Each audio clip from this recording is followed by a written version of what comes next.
Cela fait 3 mois que nous essayons d'avoir une conversation avec un Français parti faire le djihad en Syrie. Il se fait appeler Abou Taliban Liezard. Nous avons déjà eu plusieurs échanges sur les réseaux sociaux. Ce jour-là, nous parvenons à le joindre avec une liaison image. Allô ? Merci beaucoup de me prendre en Skype. Je vous en prie. Originaire de banlieue parisienne, il a 22 ans. Il est en Syrie depuis 1 an. Là, je parle avec un journaliste. Vous êtes où physiquement? Vous êtes en Syrie, en Irak? Moi, je suis au Cham, en Syrie, Dans quelle ville?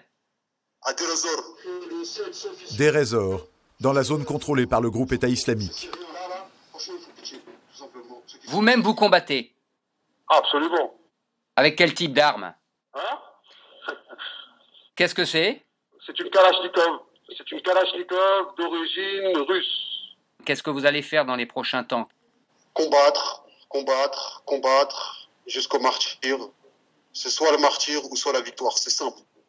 Qu'est-ce que vous pensez de certains Français qui appellent à commettre des attentats sur le territoire français? Mais moi aussi, je suis pour.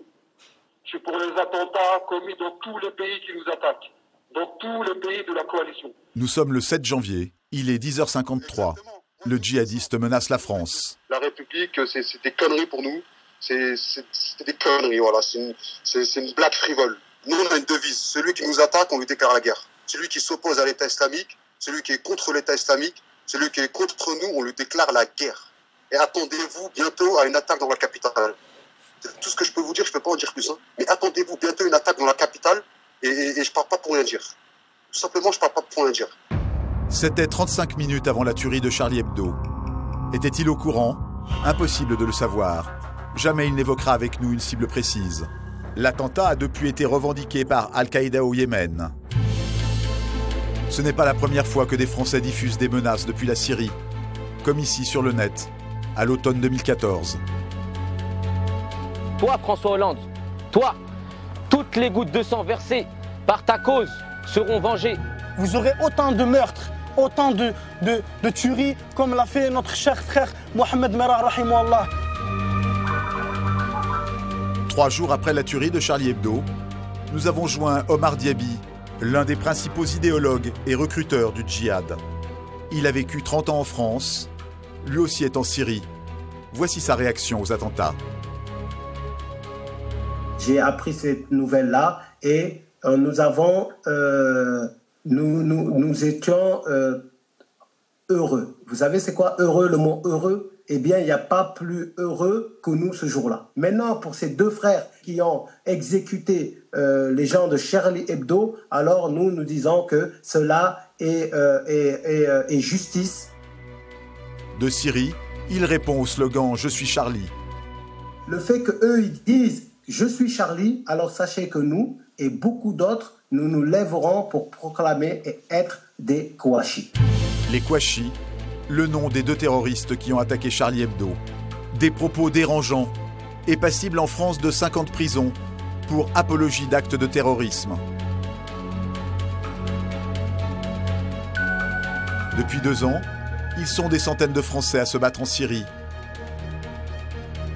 Avec d'autres combattants étrangers, ils paradent, comme dans ces vidéos de propagande des groupes islamistes.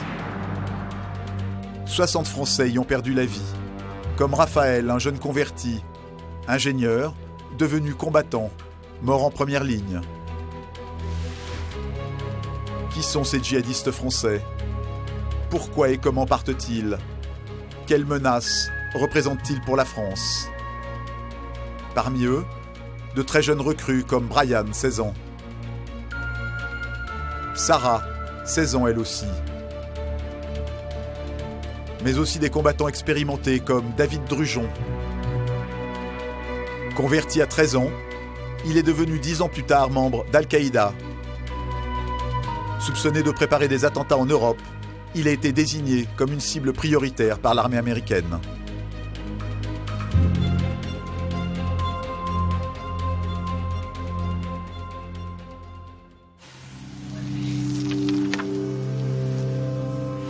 C'est la première fois qu'une guerre est commentée en direct par ceux qui combattent et ceux qui les soutiennent. Sur les réseaux sociaux, les djihadistes de la génération Internet posent fièrement armes à la main et postent des images de propagande montrant leurs victimes. Sur leur compte personnel, ils annoncent leurs attaques suicides. Demain, Moufid va faire une opération martyre. Qu'Allah l'accepte. Voici ce qui est posté le lendemain. L'image d'une explosion, impossible à authentifier. Ces djihadistes, nous les avons contactés à plusieurs reprises. Durant des mois, ils ont refusé de nous répondre. Je ne fais pas du tout confiance aux médias, quels qu'ils soient. Nous avons rencontré les proches de ces jeunes hommes ou femmes enrôlés en Syrie. Comme Sarah, de Lézignan-Corbière dans l'Aude. De père tunisien et de mère française, elle est partie à l'âge de 16 ans rejoindre le groupe État islamique. Son frère Jonathan se souvient, le 11 mars 2014, la lycéenne ne rentre pas de l'école. Elle ne répond pas au téléphone. On se posait tout un tas de questions, savoir si elle s'était pas fait enlever ou... Voilà, tout nous est passé par la tête. Et c'est le lendemain matin que les gendarmes nous ont appris qu'elle était sur un vol Marignan-Istanbul. Comment est-ce qu'ils l'ont su? Ils ont réquisitionné les listes d'embarquement. La jeune mineure part seule vers la Turquie. C'est la première fois qu'elle prend l'avion. 2 jours plus tard, elle reprend contact avec sa famille par téléphone. Je lui ai dit « T'es où ?» Et elle m'a dit « Je suis où ?» Et elle m'a répété ça 3-4 fois. Du coup, je lui ai dit « Oui, dis-moi t'es où, t'inquiète, ça restera entre nous. » Et elle m'a dit « Je suis en Syrie. » Sans plus de détails. Sans plus de détails. Je lui ai dit où exactement. Elle m'a dit qu'elle n'avait pas le droit de me le dire. Depuis, Jonathan cherche à comprendre. Le jour du départ, leur père dépose Sarah à la gare, où elle doit prendre le train pour aller au lycée à Narbonne. Elle faisait Lézignan-Corbière à Narbonne. Et elle est arrivée, je crois, à 7h du matin. Et 44 minutes après, elle attend toujours. C'est ce que disent les images des caméras de surveillance de la SNCF. Au lieu d'aller en cours, Sarah attend un autre train. Elle est à la gare de Narbonne, elle est toute seule. Elle n'a pas l'air stressée. Elle a l'air plutôt décontractée, quoi. C'est ça qui est fou, en fait. Elle se rend à l'aéroport de Marseille. La deuxième photo, voilà, c'est elle à l'aéroport. Cette fois encore, l'image est enregistrée par des caméras de surveillance. Comment est-ce qu'elle a acheté le billet? Je sais pas. Elle nous a pas volé d'argent, elle en avait pas. Forcément, quelqu'un lui a donné. Qu'est-ce que ça vous fait? Ça me met les nerfs. Quelques mois avant son départ, il a vu sa sœur se radicaliser et changer de tenue. Sarah passait beaucoup de temps sur des sites internet. Jonathan pense que c'est la clé de l'histoire de sa sœur. Nous allons le constater, il est facile d'entrer en relation avec un recruteur djihadiste. Nous faisons l'expérience. Une de nos journalistes se présente comme Rebecca, 17 ans, convertie de fraîche date. Très vite, un homme l'accepte comme ami. Salam alaikum, ça va? On se connaît? L'interlocuteur, Damien, a 24 ans. C'est un citoyen suisse connu des services de renseignement. Il est en Syrie depuis octobre 2013. Il appartient au groupe État islamique. Alaikum salam. Non, mais j'aime bien ton icône et je m'intéresse. T'es musulmane? C'est-à-dire tu t'intéresses? Je m'intéresse à la cause de l'islam et je me documente. Alhamdoulilah. Comme tu l'as compris, je suis au Cham. Le Cham, c'est le nom donné au Proche-Orient dans le Coran. C'est le nom qu'utilisent les djihadistes pour parler de l'Irak et de la Syrie. Ça faisait 100 ans que les musulmans n'avaient plus leur propre pays, c'est-à-dire un califat. Et il est du devoir de tout musulman du monde de quitter les pays dans lesquels ils vivent. Pour nous convaincre de quitter la France, le recruteur nous propose la lecture d'un document. Damas, la base du djihad sur terre. 18 pages rédigées par un prédicateur islamiste en avril 2011, au début de la guerre en Syrie. La Syrie est présentée comme le lieu de rassemblement de l'élite des guerriers. Selon l'auteur, Il faut aller en Syrie, la meilleure destination pour l'émigration. On appelle cela faire sa hijra.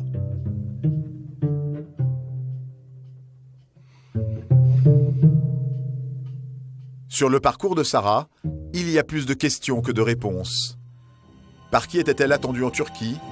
Comment a-t-elle ensuite rejoint la Syrie? Sa famille l'ignore. Une chose est certaine, lorsqu'elle se reconnecte sur Internet, elle est arrivée à destination. Elle nous dit qu'elle va bien, qu'il ne faut pas s'inquiéter. Et il n'y a pas de réseau là où elle est pour qu'on l'appelle. Après, je lui ai demandé si c'était calme où elle était. Elle dit ouais, très calme. Elle me dit c'est comme en France, sauf qu'on entend l'appel à la prière et le niqab est obligatoire.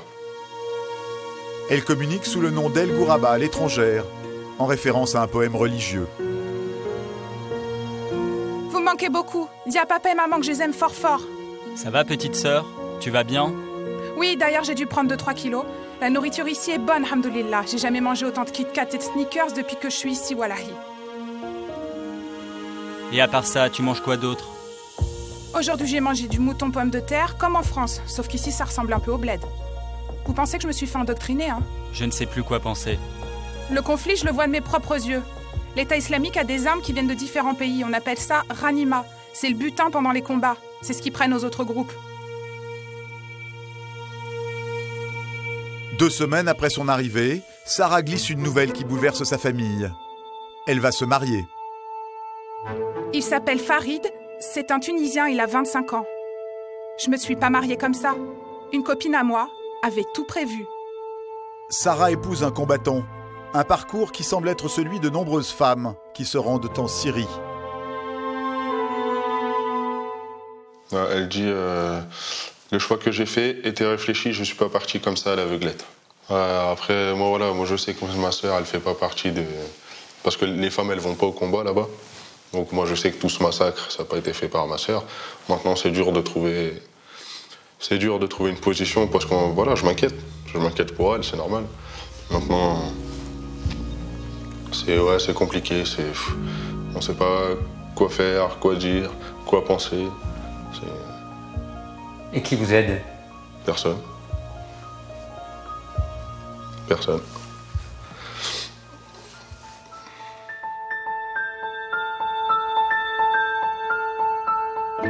Sur Internet, les groupes rebelles utilisent toutes les armes pour attirer les jeunes, comme Sarah. Les vidéos de propagande y sont nombreuses. Ce qui est nouveau, ce sont les productions à gros budget, comme celle-ci. Les flammes de la guerre.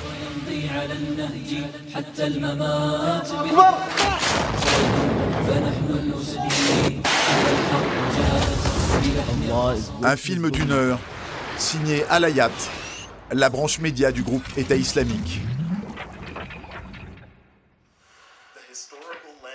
Aziem El-Difraoui est un spécialiste de la communication djihadiste.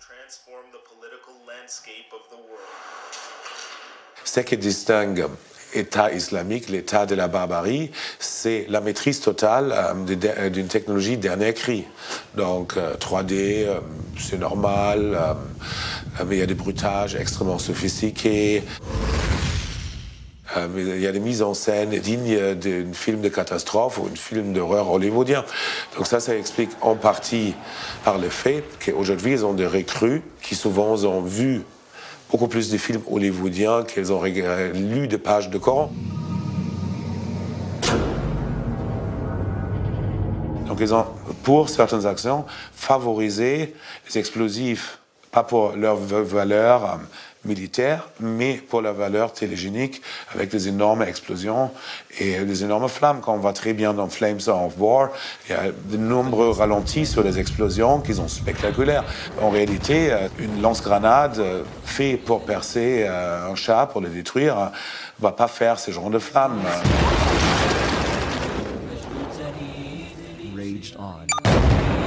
Ce qui est réellement nouveau, c'est que cette violence est mise en scène la manière d'un jeu vidéo ultra-violent pour attirer de jeunes Européens qui ont un penchant vers la ultra-violence. Il y a aussi des films français. comme 19HH. Selon son réalisateur, le nombre 19 ferait référence au Coran. C'est aussi le nombre d'auteurs des attentats du 11 septembre. Et HH comme histoire de l'humanité. Le film prétend raconter la souffrance des musulmans à partir d'un cocktail d'images d'actualité. Parmi ses thèmes de prédilection, la communauté juive, avec légèreté, il faut d'abord l'illuminer. Ou la libéralisation des mœurs. Constant et l'adoption aux couples homosexuels.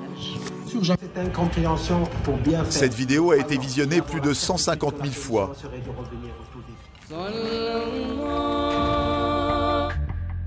Son réalisateur, Omar Diaby, dit Omar Homsen. Il a 39 ans, il a grandi à Nice. C'est un des idéologues et des recruteurs du djihad en France.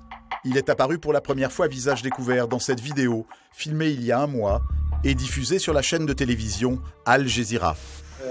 J'ai incité les gens à faire la hijra, à quitter la France, à quitter les pays occidentaux pour venir ici. Car Allah il a dit incite les croyants au combat, donc nous les incitons. C'est lui qui se réjouissait des attentats commis la semaine dernière en France, lors de notre conversation sur Internet. L'histoire de Omar Diaby, alias Homsen, c'est celle d'un braqueur devenu prédicateur. Né au Sénégal, il arrive à Nice à l'âge de 7 ans. Dans le quartier de l'Ariane, une zone sensible, son parcours est celui d'un délinquant. Il est condamné à 5 ans de prison pour tentative d'homicide et plus tard pour des vols. Il est incarcéré ici. En sortant de prison, il prêche au pied des tours un islam de plus en plus radical. Dans le quartier de l'Ariane, nous avons retrouvé son oncle, Monsieur Anne Amadou. Il est chef cuisinier et très pieux.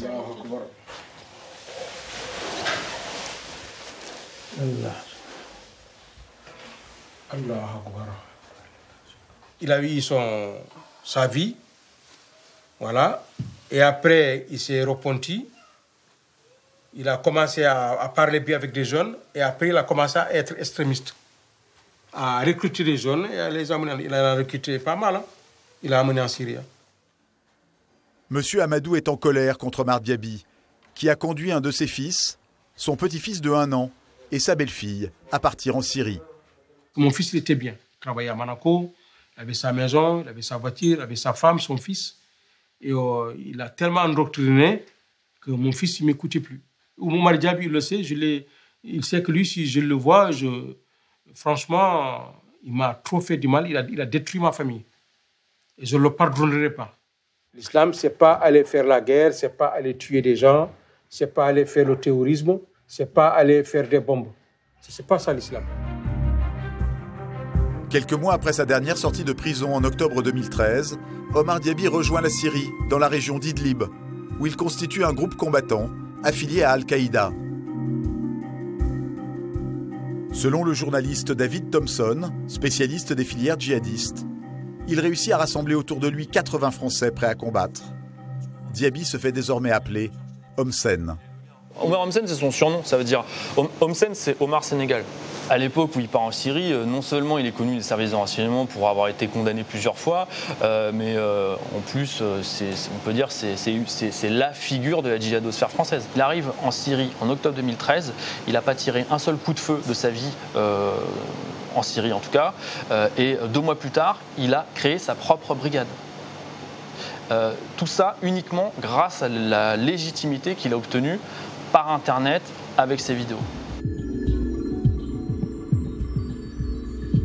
À Nice, une centaine de jeunes sont partis combattre depuis 2013. C'est la ville de France qui a fourni le plus gros contingent de djihadistes. Combien d'entre eux ont rejoint la brigade de Omar Diaby, dit Homsen? Difficile de le savoir. Parmi eux, il y a des convertis, comme Brian, 16 ans. Issu d'une famille catholique non pratiquante, il est en Syrie depuis plus d'1 an. Brian habitait le quartier populaire de Saint-Roch à Nice, avec sa mère, ses 2 sœurs et son petit frère. On peut voir sa chambre, s'il vous plaît? Voilà, oui. Au début, je la fermais parce que j'arrivais même pas à passer devant l'angoisse qu'il soit plus là.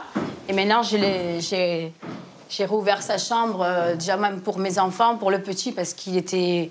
De voir qu'elle était fermée, il comprenait pas, lui. Là, c'est mon fils Brian. Et là, c'est mon fils Kenzo. Voilà. Après, il a fait du ballon pendant 5-6 ans. Voilà. Après, il avait plus de médailles, plus de coupes. Mais après, j'ai un peu rangé parce que, bon, il en avait quand même pas mal. Depuis son départ, elle est restée comme ça. Un garçon qui aime le foot et se destine à la menuiserie. À 16 ans, il se convertit à l'islam. Il refuse désormais de manger en famille. Bon, moi, j'ai tout fait pour mon fils. J'ai toujours été présente, j'ai toujours été à son écoute. J'ai pas vu que... J'ai rien vu, je veux dire, j'ai rien vu. C'est pas que j'ai... C'est-à-dire, voilà, il est ado, il a 16 ans, il se cherche. Moi, j'ai dit, bon, c'est une crise d'adolescence, quoi. Qu'est-ce qu'il vous disait sur la Syrie, sur la guerre? Ah, il n'en parlait pas. Non, non, il m'a jamais parlé de la Syrie ou de la guerre. Non, non. Du djihad? Non, non, il m'en parlait pas. Pas du tout. Jamais? Non, c'était pas... Non, non. Jamais. Voici Brian aujourd'hui, tel qu'on le découvre sur sa page Facebook. Il se fait appeler Ibrahim. Il a 17 ans, les cheveux longs. Il appartient au front Al-Nosra, un des principaux groupes islamistes qui combat en Syrie. Il a posté cette phrase. Par Allah, je ne te quitte pas, mère. Je suis juste allé nous trouver une maison au paradis. Il reste en contact avec sa mère. Voici le seul message qu'elle accepte de nous montrer. Maman, je t'aime, t'es là, appelle. Voilà. Voilà. Que fait l'adolescent en Syrie? Celui qui va nous en dire plus, c'est l'homme que Brian a rejoint là-bas avec 2 amis de Nice, Omar Diaby alias Homsen, l'idéologue du djihad. Il se défend d'être un recruteur. Selon lui, les 3 garçons auraient financé leur voyage eux-mêmes. C'est sa première interview à une télévision française. Ils sont arrivés en janvier. Si je me rappelle bien, ils sont arrivés en janvier, ils étaient 3. Comment ils sont venus? C'est très très simple. À Noël, on leur a offert de l'argent. Voilà. Et ils ont pris cet argent. Ils ont payé leur billet d'avion et ils sont partis. Quand ils sont arrivés en Syrie, il est clair que leur niveau de connaissance sur l'islam était très bas. Mais ici, alhamdoulilah, on apprend notre religion, c'est-à-dire que il y a des cours, on prend des cours, ensuite il y a une formation qui se fait, une formation physique, et à partir de là, si on voit que la personne est apte, alors là, on prend la responsabilité de mettre une arme dans les mains pour qu'ensuite il puisse aller défendre la cause. Brian serait sur le front, comme tous les Français qui l'ont rejoint. Ces Français-là, en fait, combattent.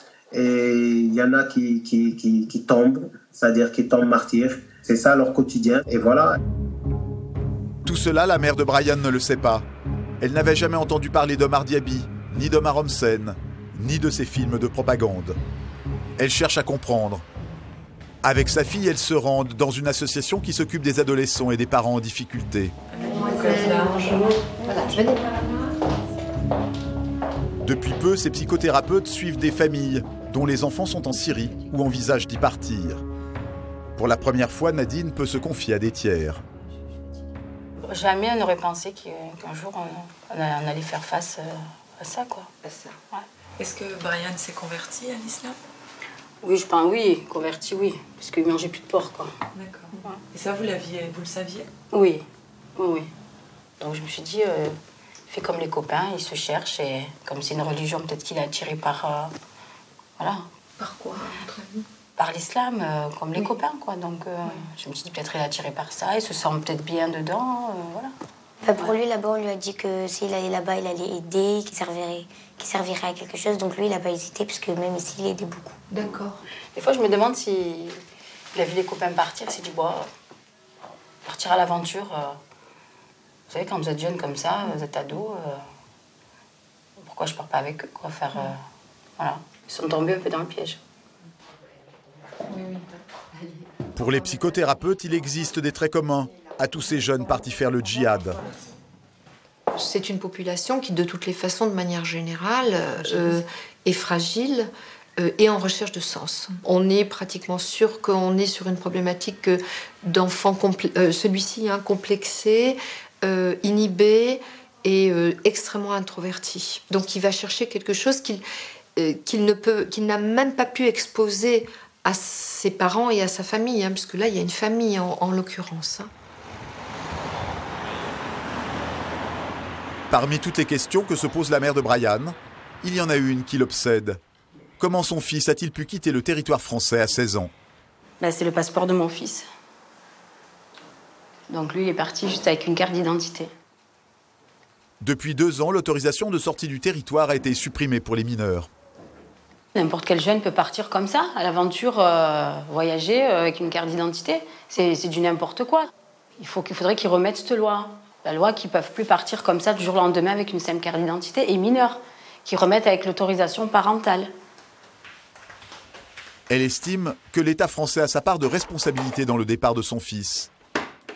Avec son avocate, elle engage une procédure contre le ministère de l'Intérieur pour faute.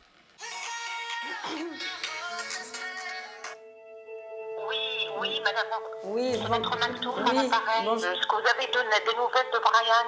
Oui, j'en ai eu il n'y a pas longtemps, là. De mon côté, je n'ai pas encore eu la fixation de la date d'audience. Bien sûr, je vous tiendrai informé aussitôt que je l'aurai. De toute manière, je baisserai jamais les bras. Pour mon fils, je ne baisserai pas les bras. Comme la majorité des djihadistes, Brian s'est rendu en Syrie en avion, via la Turquie. Une journée de voyage. Ce voyage, nous allons le faire à notre tour.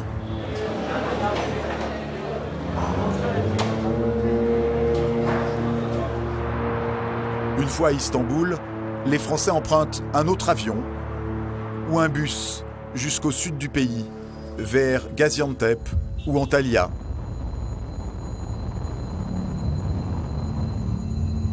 D'ici, la Syrie n'est qu'à quelques dizaines de kilomètres.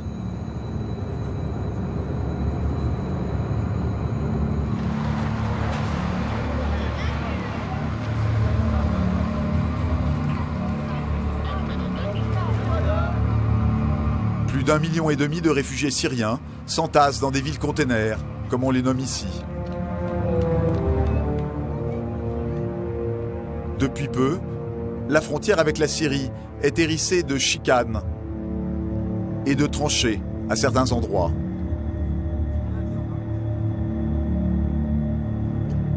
Des kilomètres de barbelés, des postes et des patrouilles de l'armée sont censés empêcher les passages clandestins.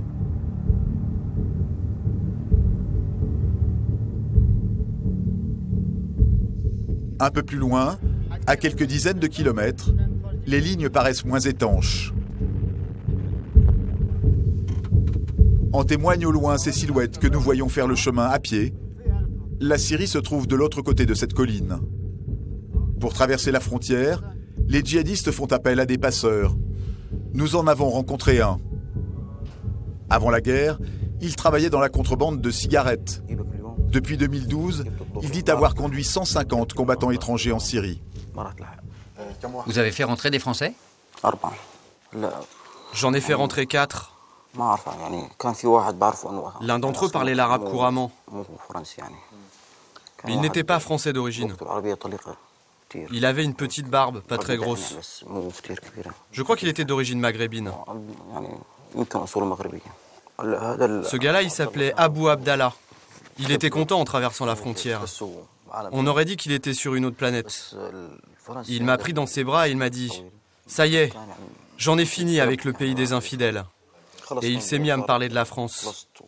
Il m'a dit là-bas, ils donnent des droits aux homosexuels et à tout le monde, mais ils interdisent le niqab. Ce sont des ennemis de l'islam. Celui-là, si un jour il rentre en France, c'est un vrai problème. Il est tellement motivé et il a la haine. Lui travaille avec plusieurs organisations armées, dont le groupe État islamique. Il gagne environ 2000 $ par passage. Ce sont souvent ces organisations qui le rémunèrent. Le groupe État islamique dirige les Occidentaux comme des pions. Il préfère recruter des étrangers plutôt que des Arabes. Les Occidentaux, ils font tout ce qu'on leur demande sans réfléchir. On leur demande d'égorger, ils égorgent. Si on leur demande de tuer, ils tuent. Que font réellement ces Français arrivés en Syrie? Nous reprenons contact avec Abou Taliban Liezar. C'est le djihadiste qui a parlé d'attentat une demi-heure avant l'attaque du journal Charlie Hebdo. Il est à Deir ez-Zor. Il est au cœur de la région contrôlée par le groupe État islamique. Nous, ce qui nous choque ici en France, c'est quand on voit des images avec des égorgements. Qu'est-ce que vous en pensez?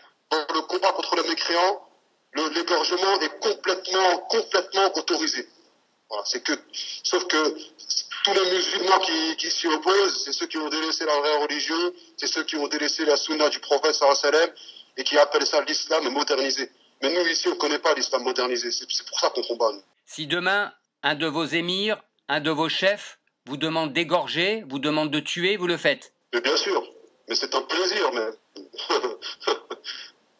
on a des récompenses nous quand on égorge auprès d'Allah Azza wa Jal. Est-ce que ça signifie que vous l'avez déjà fait? Ça, par contre, ça reste personnel. Comment est-ce qu'on fait pour s'habituer à tuer des gens? Vous savez,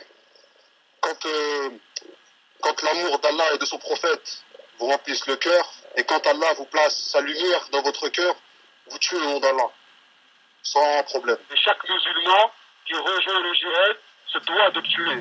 Encore une fois, des propos passibles de poursuites judiciaires pour incitation au crime et qui relèvent d'une interprétation fanatique de l'islam.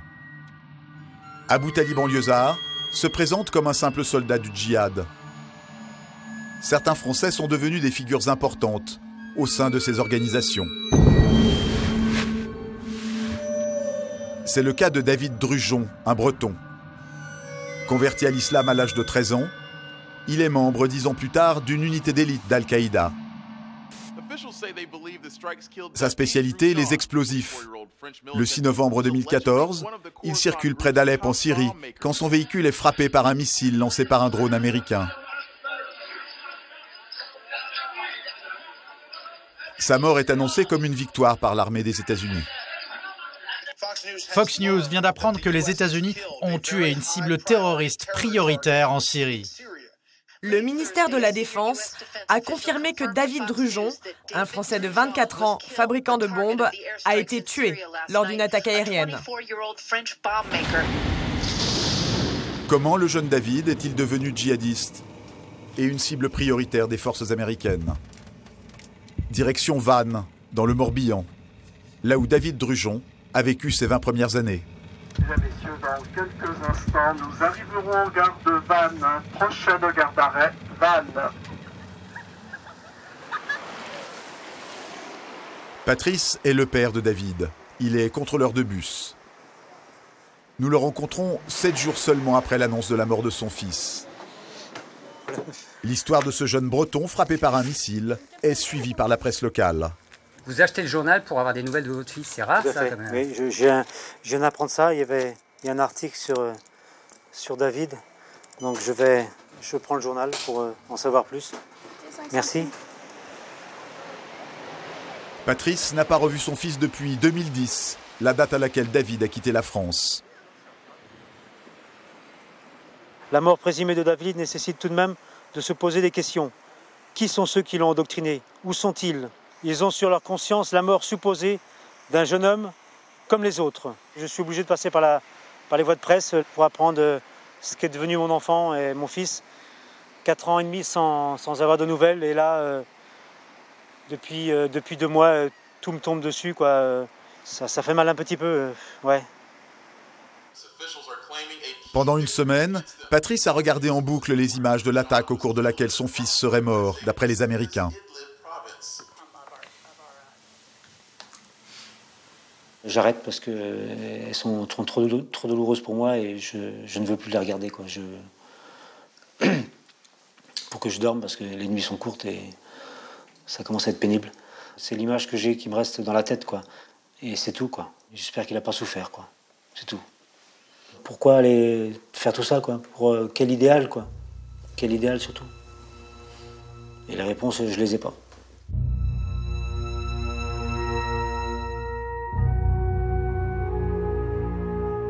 Quel est le chemin qui l'a conduit de Vannes à Alep en Syrie?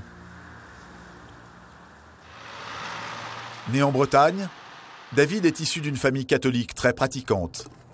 David est comme nous, mes grands-parents, mes parents.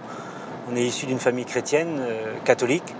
Il a été baptisé, il a suivi des cours de catéchèse, il a eu les bases chrétiennes.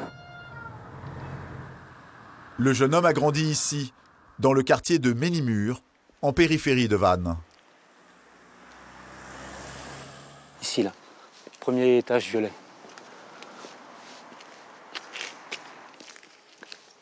La chambre, c'est celle de droite, là. Sa chambre était là. Après le divorce de ses parents, David voit son père le week-end et pendant les vacances. Ils ont en commun le goût du football et une passion pour l'Olympique de Marseille. Donc on est dans le stade de Ménimur, où David a fait son entraînement et ses matchs pendant 5 ans, de 11 ans à 16 ans. D'entendre dire que son enfant est un fabricant ou un metteur de bombes, c'est inimaginable pour un père ou pour une maman de voir son fils partir faire la guerre au djihad. Ben, j'ai du mal à comprendre, quoi. J'ai du mal vraiment.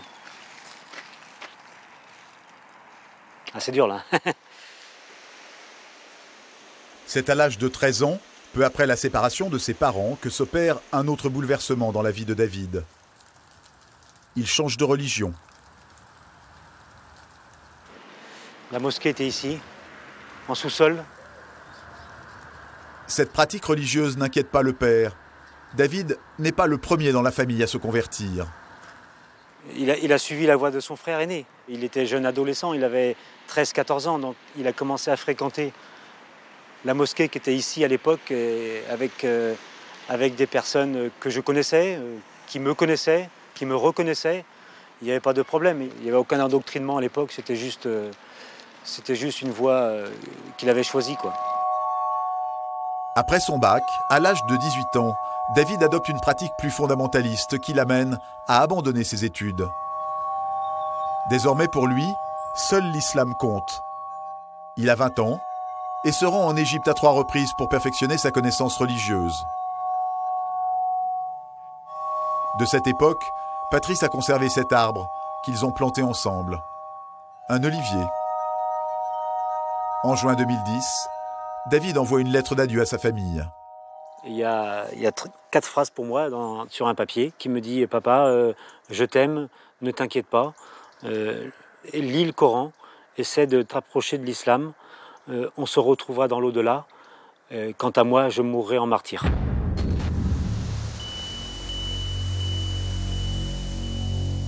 Quel est le parcours de David lorsqu'il quitte son père? Comment devient-il membre d'Al-Qaïda?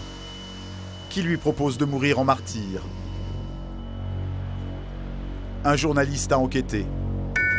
Des sources de renseignement françaises et américaines lui ont permis de reconstituer l'itinéraire clandestin de David. Si on reprend son parcours, il arrive au Caire en Égypte. A priori, c'est ce qu'il a dit, pour se perfectionner en langue arabe et en sciences islamiques. Mais en fait, on perd sa trace. C'est-à-dire qu'il est fort possible qu'il soit en fait entré en contact ou qu'il était attendu par un groupe islamiste radical et qui l'ait ensuite mené ou lui ait donné les moyens de poursuivre sa route jusqu'au Waziristan. D'après les services de renseignement, David serait allé au Waziristan, une zone tribale pakistanaise contrôlée par Al-Qaïda. Une zone où a aussi séjourné Mohamed Merah, le tueur de Toulouse. Merah reste seulement 15 jours. Drujon, lui, passe près de 4 ans dans des camps d'entraînement. C'est effectivement à cette période qu'il va se former au maniement des explosifs. Début 2014, il s'installe près d'Alep, en Syrie, avec pour mission d'y former des djihadistes à l'usage des explosifs. Et donc David Drujon, avec son expertise en matière d'explosifs, devient quelqu'un de potentiellement dangereux, surtout que les services de renseignement occidentaux le soupçonnent de pouvoir former au maniement d'explosifs des jeunes recrues qui viendraient d'Europe, par exemple, ou des pays occidentaux, et qui pourraient ensuite retourner chez elles pour peut-être commettre des attentats, et que c'est quand même véritablement un parcours hors norme pour un djihadiste français. Oui, bonjour, Xavier Deleu, journaliste pour Envoyé spécial. Un mois après l'annonce de la mort de David Drujon, sa mère et son frère acceptent de nous recevoir. À une condition, apparaître à visage caché pour ne pas être reconnu.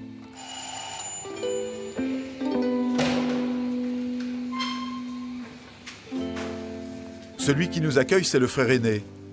Il s'est converti à l'islam avant David, à l'âge de 14 ans. Leur mère, catholique pratiquante jusqu'à ses 44 ans, s'est convertie en même temps que David. Elle refuse le terme de fondamentaliste. Pourtant, elle se présente à nous avec certains de ses codes vestimentaires. Sans preuve officielle de la mort de son fils, elle ne parvient pas à faire le deuil. Là, je vais appeler le ministère de l'Intérieur pour avoir des réponses, pour avoir quelqu'un déjà. Elle estime que les services de l'État devraient l'informer du sort de son fils, ressortissant français. Je vous mets en rapport avec un service qui s'occupe du terrorisme. Oui.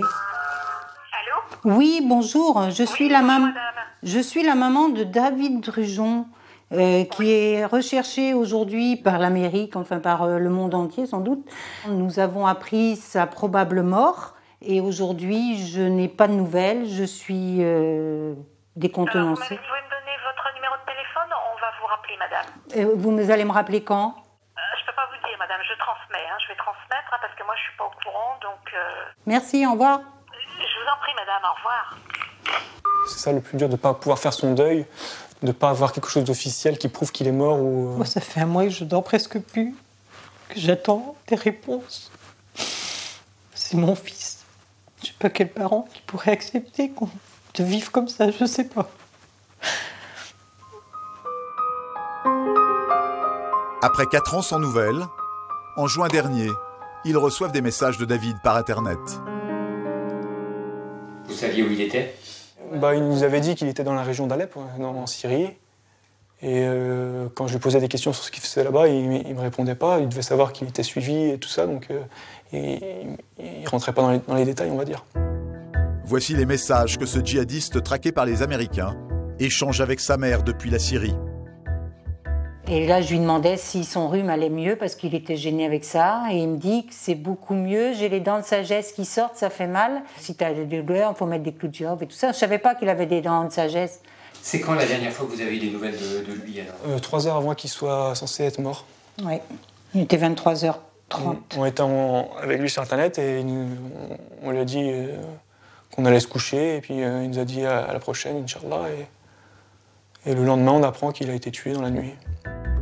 David ne s'est jamais reconnecté avec sa famille. Son frère tient à nous montrer ce livre de pratiques religieuses musulmanes, commenté par un cheikh saoudien. Le prophète a interdit de tuer les femmes, les vieillards, les enfants, les moines et tous ceux qui n'avaient aucun rapport avec le combat. Aujourd'hui, maintenant, quand ils parlent de djihad, ils font des attentats terroristes, ça va tuer des innocents. Ils vont tuer même le sang des musulmans, ils vont tuer même des musulmans des fois. Là, ils ne connaissent pas les règles-là. C'est des gens qui ne connaissent pas ces règles-là. La famille attend toujours la confirmation officielle de la mort de David Drujon.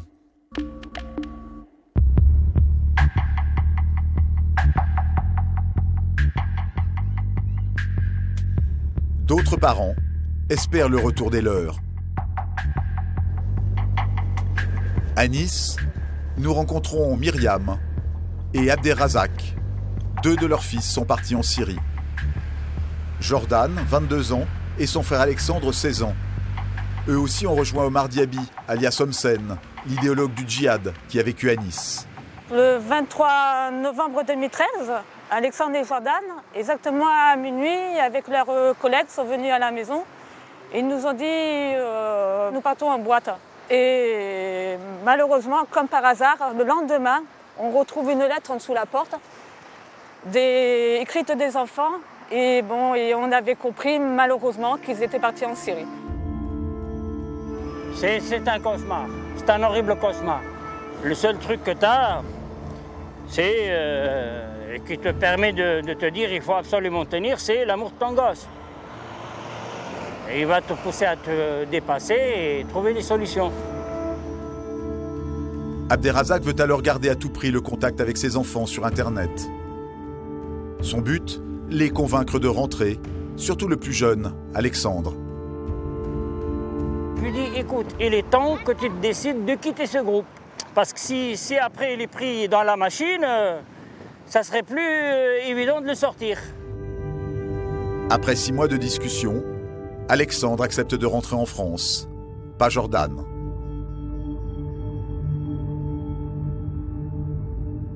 Abderrazak part chercher Alexandre à la frontière syrienne. Grâce à un passeur, son fils quitte la Syrie et tombe dans ses bras. On était serré à fond la caisse, tellement... Moi, j'étais en sueur, tellement c'était fort. Je le regarde dans les yeux, j'avais plein de larmes aux yeux, et lui, il pleurait à fond, le pauvre. Il me dit, ouais, t'es venu. On dirait que le pauvre, c'était ça, le déclencheur, que son père bien, quoi.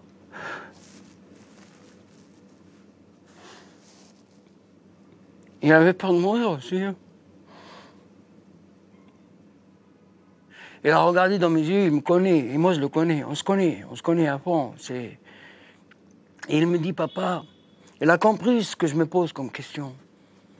Il m'a dit, papa, t'inquiète, je suis resté propre et blanc. Moi je capte ce que ça veut dire, c'est notre langage. Alexandre affirme à son père qu'il n'a jamais tué. À l'aéroport de Nice, les retrouvailles avec sa mère sont écourtées. Franchement, je m'y attendais un petit peu, comme je suis un petit peu au courant comment ça se passe. Bon, et ben, la police est arrivée à l'aéroport et a directement embarqué Alexandre pour le mettre en garde à vue. Alexandre est aujourd'hui en prison, poursuivi pour participation à une entreprise terroriste. Ses parents réclament sa libération après 7 mois de détention provisoire. Il n'a rien fait, le gars. C'est quoi, il ne devait pas revenir en France? Quoi, j'ai sorti d'un cauchemar pour qu'il vive un cauchemar? On n'a pas le droit de faire un cauchemar comme ça à un enfant. Pour les autorités, les questions sont bien différentes. Comment savoir si chaque djihadiste de retour en France représente une menace terroriste? Comment les surveiller? Aujourd'hui, 82 djihadistes de retour de Syrie sont en prison, 36 ont été libérés sous contrôle judiciaire. À Nice, le phénomène djihadiste inquiète aussi la communauté musulmane. À la fin du mois de décembre dernier, nous assistons à une scène inédite. Des représentants de toutes les mosquées du département se réunissent. C'est une première. Nous sommes réunis aujourd'hui, ici, pour travailler ensemble, pour prendre à bras le corps ce problème, ce fléau qui nous est tombé dessus. La réunion a lieu dans le quartier même où a vécu Omar Diaby, alias Homsen. Très vite, son nom surgit dans la discussion.